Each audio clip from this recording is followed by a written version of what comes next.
Hi, we're Richard and Jackie from Early Retirement Wanderlust. And we want to share with you in this video why we think being optimistic and having a positive outlook on life is so important to lead a fulfilled early retired life.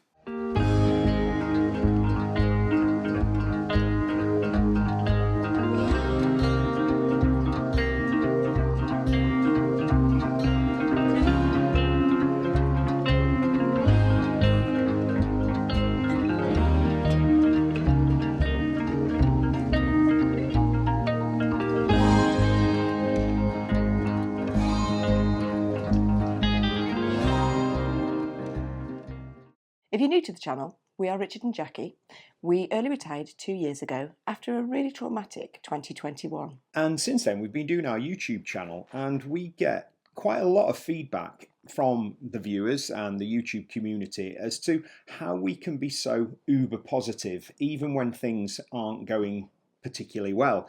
And that's made us just think about why optimism is just so important in terms of leading our day-to-day lives. So in this video, we want to look at positivity and optimism, how we attain it in our lives, and perhaps a few top tips on how we do that. Regular viewers of the channel will know that I love my psychology and my theories, and the first thing to understand about positivity is to do with the theory of selective attention. Our brains can only cope with a certain amount of information or a certain amount of input, and scientists in the past actually proved that to be 7 plus or minus 2 bits. So we might only be able to cope with 5 bits of information at any one point in time.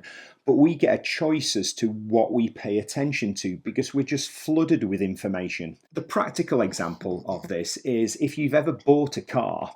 Once you drive that car off the forecourt, you suddenly start realizing how many other cars on the road are very, very similar to yours. So in our everyday life, we try and really just focus on the positive inputs that are happening in our lives. And then consequently, we're much more likely to see the positives that keep occurring in our lives. And linked with that, when there are things that perhaps going not so well in your lives, there are always things that you can be grateful for. Let me share with you a little incident that Richard had last week. He uses his laptop every single day for all of the video editing. It's really, really important that we have it up and running. And he had a little minor incident. He closed it and it had an SD card in it that caught the screen and it absolutely destroyed his screen. Now, initially, you were a bit miffed. I was mortified, yeah, and if I could go back and replay that 2 seconds of my life where I literally did that with the laptop screen, I would do. But yeah, it was broken and irreparably broken, really. So we did have to go to the Apple store, and it was a really, really expensive fix to having this new screen. He had to have the new lid completely replaced, and it's something that we had to take some money out of our savings for. It was something we really could have done without.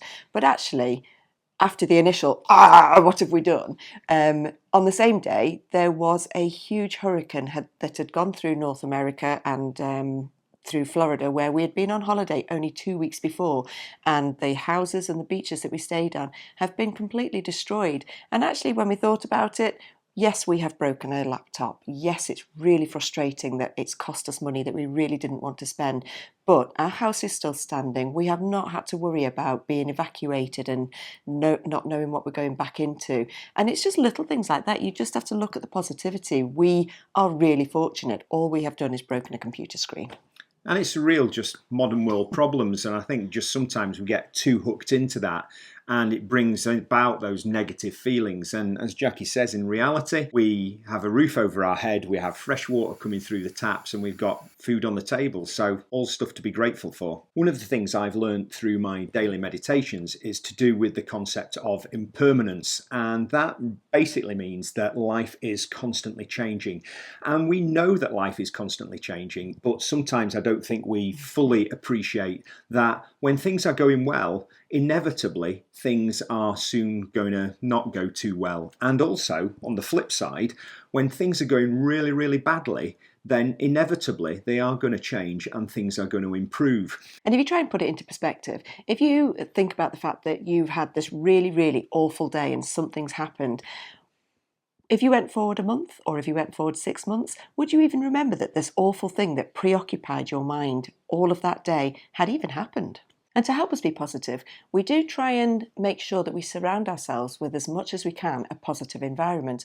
Some of the ways that we do that is surrounding ourselves with people that are ultimately positive people. We try to avoid the negativity of that. When I was at work, I didn't really have a choice about the people that surrounded me, and we have to deal with all sorts of people in life. I affectionately called a certain group of people BMWs, bitches, moaners and whiners, and that was a really difficult set of people to deal with because it massively affected morale and it massively affected my mindset.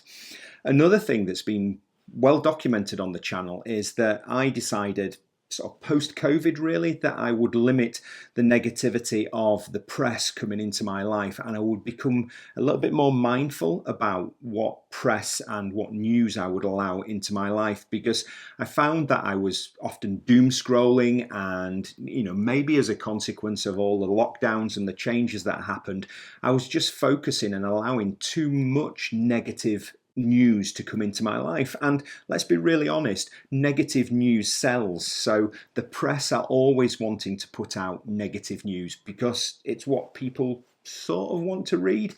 And there's social media. There are certain aspects of social media that I avoid now, particularly on Twitter, which if you took it literally, you could look through and there's just so much, one, negativity, and two, outright sort of lies and deceit. So yeah, we just try and limit what we actually take in. Something that we do get a lot of comments about is, as YouTubers, we are doing this video because of the fact that people say that we're quite positive, and we never have things like very clickbaity negative titles on our videos, because there are certain channels you could scroll through their van life trips that they've recently been abroad on, and if you looked at all of those thumbnails, you would sit there and think, oh my goodness, they have had the most disastrous, the worst holiday. Actually, they've just used those titles as clickbait to make you want to go and look at what's happened, and it's not anything that's really bad. And when we're doing our research for places to go to, sometimes I think, oh, I can't go to that place. All these YouTubers have got really not nice things to say about it, and I won't watch any of these videos that have got negative titles because I don't want the negativity. But there are certain countries that I've really thought, oh, maybe we won't go there because it must be awful. And I don't think that's true. And we make a conscious decision to make sure, bad stuff happens in our lives, bad stuff happens in our YouTube lives. Yeah. But what we're purposely not going to do is to keep magnifying that and putting that out, because that just puts your woes onto other people, and that's not right. If you've seen any of our previous videos, you'll probably know that I am really interested in the inner dialogue that goes on in our minds. I, for one, am my own worst critic, and the language that I use in my own sort of self-talk, I would never speak to anyone like that in normal life. Anyone I would consider a friend, I would never use that language. And, there's quite a lot of talk in the mindfulness community of becoming your own best friend.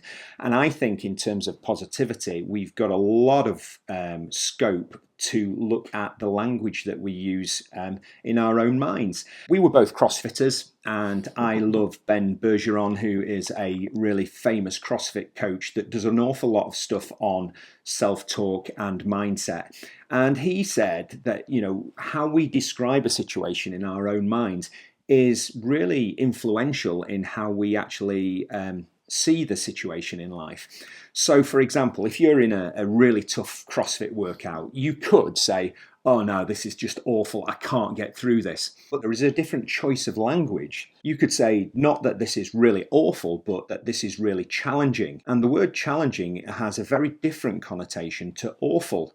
And likewise, you could then say, this is really challenging and it's good for me. And then I just think, well, it's challenging, it's good for me, I'm going to break this down into little chunks. And I play mind games with myself at that point. How can I just break this down so that I get it done, because I'm not going to give up? And that final choice of language is, this is brilliant. Because it's challenging, I am going to get so much better and I am going to get so much out of this. Very, very different to choosing the language of, this is awful, I can't get through this. And I guess linked with how you frame things in your own mind, an example is maybe road rage incidents. I used to get quite cross if people cut me up. Now I just think things like, well, okay, I'm driving along, someone has decided they need to overtake me or they need to cut me up at a roundabout. Maybe they actually need to be somewhere really urgently. It's not just that they're not driving very well, it's just that they are preoccupied with something else. They've not thought about what they're doing. They just need to be somewhere. They could be going to an emergency. And if you look at it that way, then you can choose not to get angry about it rather than just being really irate about the journey that you've just taken. And one of the things that we absolutely believe in is that positivity is infectious. And we may be old hippies, but we absolutely believe in just sharing love, pushing it forward, paying it forward, and just generally being nice to people, because that positivity is infectious, and it takes a really strong person to be resistant to someone who is just overtly nice and positive. And it's just little things like if you go on a bus, just saying hi and thank you to the bus driver as you get on and get off. Whenever we're out and about and we bump into people and we buy things in shops, we'll chat to the assistants. Just rather than being grumpy and handing over your money, just that little bit of positivity. You can see how people respond to it. If you are really happy and positive, they can't help but be happy and positive back. It is inevitable that things will go wrong, but what we choose to do is always focus on how we can make it right again, rather than just keep dwelling on what's gone wrong. So going back again to Richard's broken computer, which he was gutted about, after the initial 10 minutes of being cross about it, we just looked at the solutions. We needed to take it to get fixed. It was going to cost us to get it fixed. But there was a really quick and easy solution. And we didn't need to dwell on the fact that you'd broken your computer for too long. And linked with that, it's to do with celebrating the small wins. So that prime example, the first thing that I did was to try and take some action. And actually, rather than sit on the floor and cry, which I really felt like doing, I rang Apple and I got some advice from them and I worked out what the next step was. And I felt so much better by having that little win of just speaking to someone, getting some professional advice and knowing what the next steps were.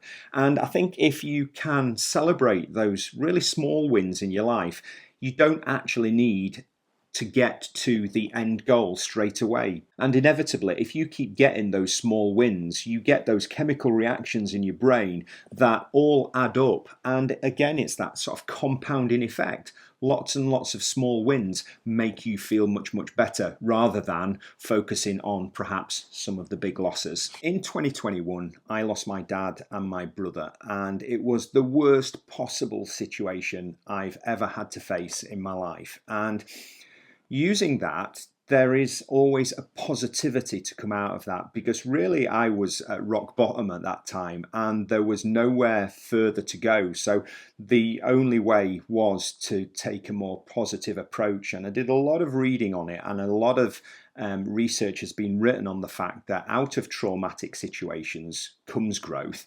And that reality of we couldn't get much worse. My father and I had my brother die in my arms, and that's a really profound situation to be in.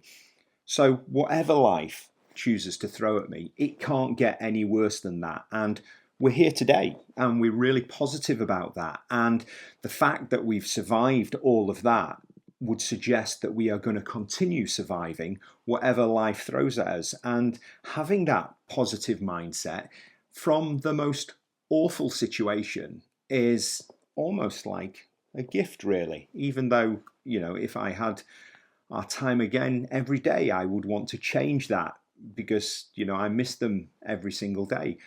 But I can't change that, and I have to try and be positive and lead my life in a much more positive way. And we genuinely believe our lives now, we've come through all of that, is a much better quality of life. We changed the way we looked at things. We changed our lives completely. We early retired as part of that. And it's given us a new opportunity. So we are just grateful for what we have now and positive for what we've got. So with that very, very deep finish, and we weren't perhaps intending to go that deep, we hope that there is something from this video that you can take away. It's perhaps something that we've developed over time, being positive. It's not something that we were acutely aware of until other people made us aware of our positivity and our optimism. But when we reflect on it, yeah, it's brought so much good to our lives. So Yeah, in fact, I'd go back and say we haven't always been such positive people. I think maybe things that have happened in our lives have just changed the way we look at things so that we are the people that we are today. So if you've got any observations, as always, pop them in the comments below, because we love to interact and share ideas with our YouTube community. But apart from that, that's it from us. So we'll see you later. Bye. Bye.